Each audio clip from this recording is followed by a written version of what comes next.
realizing you're behind without knowing why.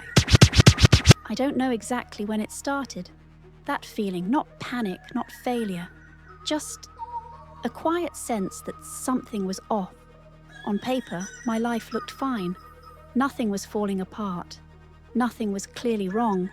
But still, every now and then, I'd catch myself thinking, why does it feel like everyone else is moving forward and I'm not?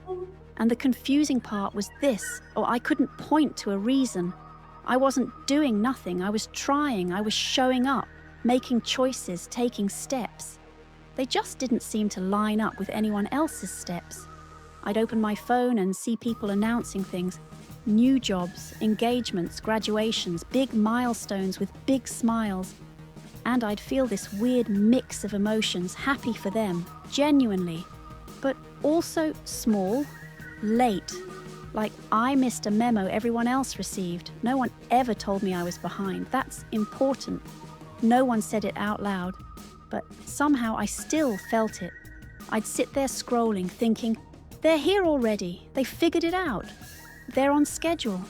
And then I'd look at my own life and think, what am I doing wrong? That question started showing up everywhere. Not aggressively, quietly. When people asked what I was doing lately. When family members casually said, so, what's next for you? When friends talked about plans, timelines, futures. I started answering in vague sentences.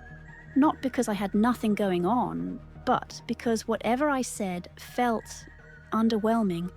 Like it didn't sound impressive enough, or finished enough, or right enough. And that's when it hit me. I wasn't feeling behind because I had failed. I was feeling behind because my life didn't look like the version I thought it was supposed to look like by now. There was this invisible checklist in my head.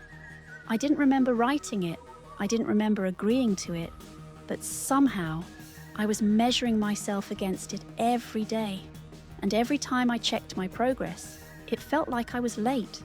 Even on days when I was doing okay, that feeling would sneak in. Shouldn't I be further by now? Shouldn't something look more settled? Shouldn't I feel more confident? I didn't feel lost. I felt misaligned. Like I was walking, but on a different road than everyone else. And instead of asking whether my road was wrong, I kept asking whether I was. What you're describing isn't actually being behind. It's the feeling of being measured against a timeline you never consciously chose. Most people don't realize this, but we grow up absorbing a silent schedule, an unspoken sequence of how life is supposed to unfold. By this age, this should happen. After that, this should follow. And when your life doesn't match that sequence, your mind doesn't say, oh, this timeline might not fit me. It says, something must be wrong with me. Here's a simple way to see it. Imagine running at your own pace, but constantly looking at someone else's stopwatch. No matter how well you're moving, you'll always feel late. Not because you're slow, but because you're timing yourself using someone else's clock. That's what's happening here. The discomfort you feel isn't a sign of failure. It's a signal of mismatch. A mismatch between who you are and the script you think you're supposed to be following. And the important thing to understand is this: feeling behind doesn't mean you are behind. It often just means you're living a life that doesn't fit the expected timeline. And that realization is where this story really begins. The invisible pressure of the right timeline. I didn't wake up one day and decide to compare my life to everyone else's. It just started happening, quietly. At first, it was small things, questions people asked without meaning anything by them. So what are you doing these days? Any big plans coming up? Where do you see yourself in a few years? Normal questions, friendly questions, but every time I heard them, I felt this tightness in my chest. Like there was a correct answer I didn't have. I started noticing patterns, not in my life, but in the way life was talked about. There was a rhythm to it, a sequence. Finish school, find direction, build something, settle down, move forward. And if you weren't clearly doing one of those things, you felt like you were stalling. No one ever said, "You're late." But it was everywhere. In conversations, in celebrations, in what people shared, and what they didn't. I'd sit at a table where everyone was talking about what came next. Promotions, engagements, relocations, and I'd smile, listen, nod, while silently doing the math in my head. Should I be there by now? Did I take a wrong turn? Did I slow myself down somehow? The strange part was this.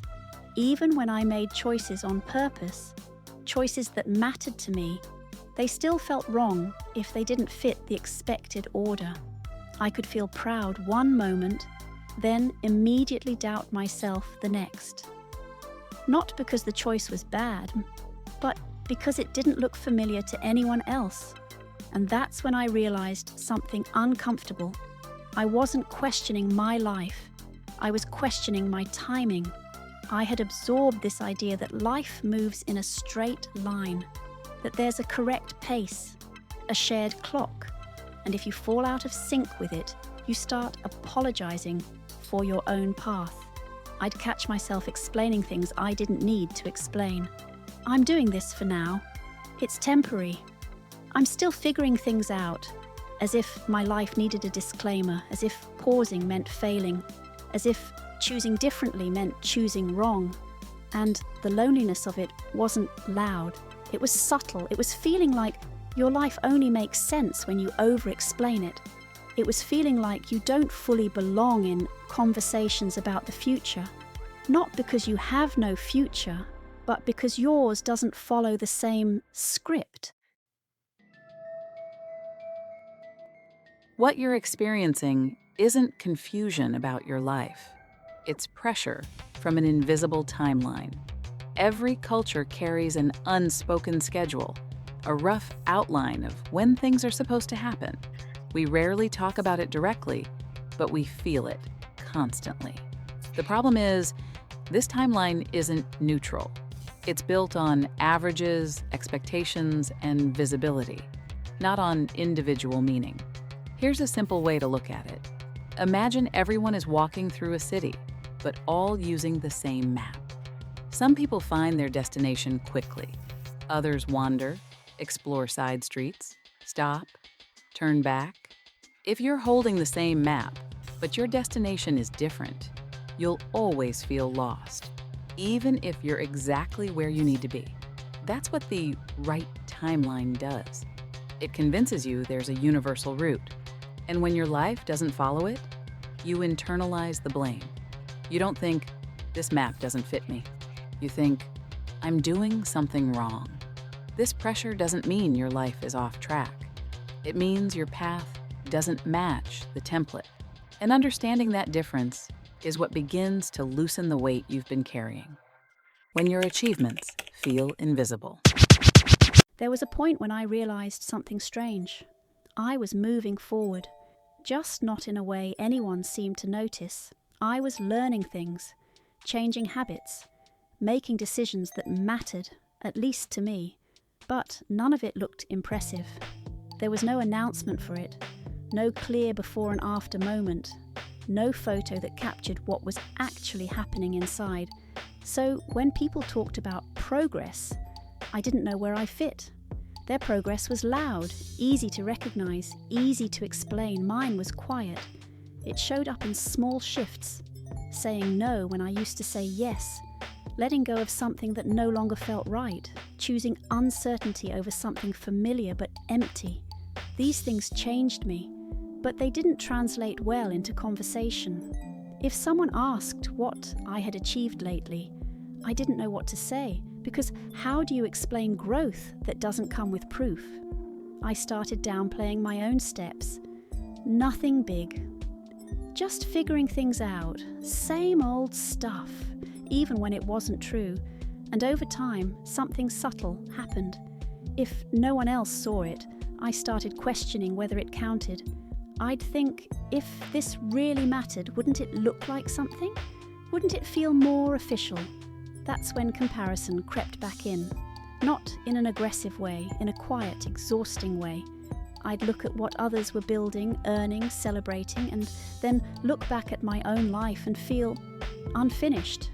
Not empty, just unrecognized. It wasn't that I wanted applause, I just wanted confirmation that I wasn't standing still. But when progress doesn't match the expected format, it starts to feel invisible. And when something stays invisible long enough, you begin to doubt it exists at all. I didn't stop moving, but I stopped trusting my movement. I began measuring my worth by how easily my life could be explained to someone else. And the more I did that, the smaller my own achievements felt, even though they were shaping me in ways no one could see yet. What you're describing is a very common experience, but rarely named. Not all progress is designed to be visible. Our culture tends to reward outcomes that can be displayed, measured, or celebrated publicly. But much of real growth happens quietly, internally, gradually, without witnesses. Here's an example. Imagine someone learning to set boundaries after years of people-pleasing. From the outside, it looks like nothing happened. But internally, that person is rebuilding their sense of self. That is progress, even if it doesn't come with applause. The problem isn't that your achievements are small. It's that they don't fit the dominant definition of success. When progress is measured only by visibility, anything quiet gets dismissed. And when quiet progress goes unrecognized, people start doubting themselves. Not because they aren't growing, but because they're growing in a different direction. Your movement isn't invalid just because it isn't obvious. Some of the most important changes happen before anyone else can see them. And the fact that your progress feels invisible doesn't mean it isn't real. It often means you're becoming someone new before the world catches up. The loneliness of not fitting the timeline. What surprised me the most wasn't the pressure, it was the loneliness. Not the obvious kind, not being physically alone, but the kind you feel when you're surrounded by people and still don't quite belong. I started noticing it during conversations, group dinners, casual meetups, moments that were supposed to feel normal. Everyone was talking about what was next, plans, milestones, clear directions, and I was there, listening, smiling, reacting at the right moments. But inside I felt disconnected. Not because I had nothing going on, but because my life didn't fit neatly into the language everyone else was using. I'd get questions that sounded harmless. So where are you at now? What's the plan? Any updates? And I'd feel this pause inside me. Not because I didn't have answers, but because the real answers were complicated. They didn't fit into a sentence. They didn't sound confident enough. They didn't sound finished, so I'd simplify. I'd say something vague, something safe, something that wouldn't invite follow-up questions. And every time I did that, I felt myself pulling back a little more. I wasn't lying, but I wasn't telling the truth either. I was editing my life to make it easier for others to digest. Over time, that gets lonely. Because when people don't really know where you're coming from, they don't really know you. I started feeling like an outsider in moments that were supposed to feel familiar. Celebrations felt awkward, not because I wasn't happy for others, I was, but because their milestones made my own path feel harder to explain. I didn't feel jealous, I felt out of sync, like I was listening to a song in a different tempo than everyone else. And the hardest part was this. I began questioning whether I belonged in these spaces at all, not because anyone pushed me out, but because I slowly removed myself. I talked less, shared less, stopped bringing parts of myself into the room. It wasn't dramatic, it was subtle, but subtle withdrawal adds up. And eventually I realized something painful. The loneliness wasn't coming from being different. It was coming from feeling like I had to hide that difference. This kind of loneliness is incredibly common and often misunderstood. It's not the absence of people, it's the absence of recognition.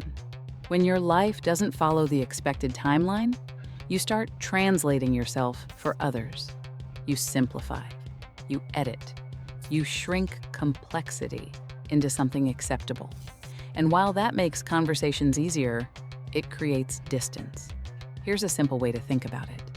Imagine speaking a language that everyone understands, but that doesn't fully express who you are anymore. You can communicate, but you can't connect. That's what happens when you feel pressure to fit a narrative that isn't yours. The loneliness isn't a sign that something is wrong with you.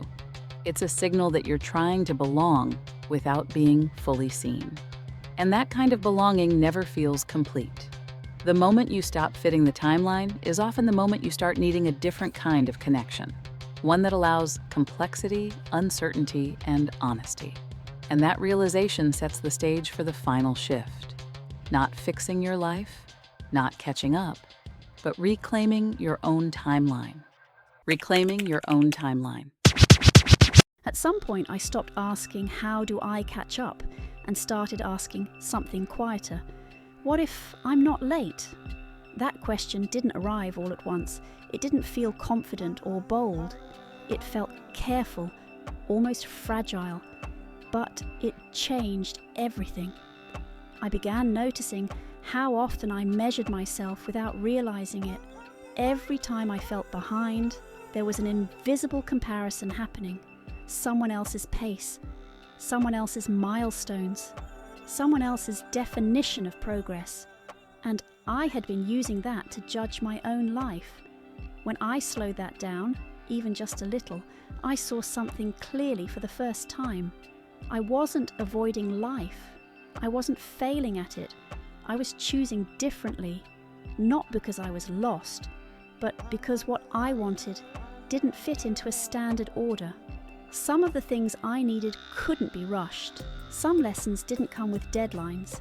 Some clarity only showed up after confusion. And none of that meant I was behind. It meant I was living my life from the inside out, not the other way around. I stopped explaining myself so much, stopped adding disclaimers to my choices, stopped trying to make my path sound reasonable to everyone else, not because I suddenly became confident, but because I got tired of apologizing for a life that was actually teaching me something. There was relief in that, not excitement, not certainty, relief. Like finally putting down a bag I didn't realize I'd been carrying. I still don't have everything figured out. I still have moments where doubt shows up. But now, when it does, I don't immediately assume something is wrong. I remind myself of this. There is no universal schedule, no correct age for understanding yourself, no fixed order for becoming who you are.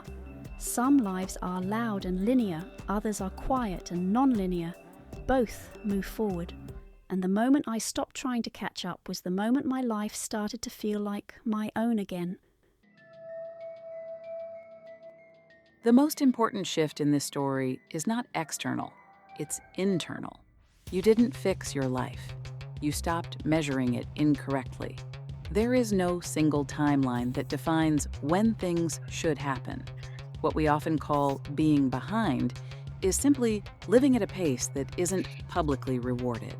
But growth isn't a race, and meaning doesn't follow a schedule. When you reclaim your own timeline, you're not rejecting society. You're releasing yourself from unnecessary comparison. This doesn't mean life becomes easy. It means it becomes aligned. Aligned with your values, your needs, your capacity. And alignment brings a different kind of stability, one that doesn't depend on keeping up. If you take one thing from this story, let it be this. Feeling behind doesn't mean you are behind. It often just means you're living a life that can't be rushed. And that kind of life isn't late, it's intentional.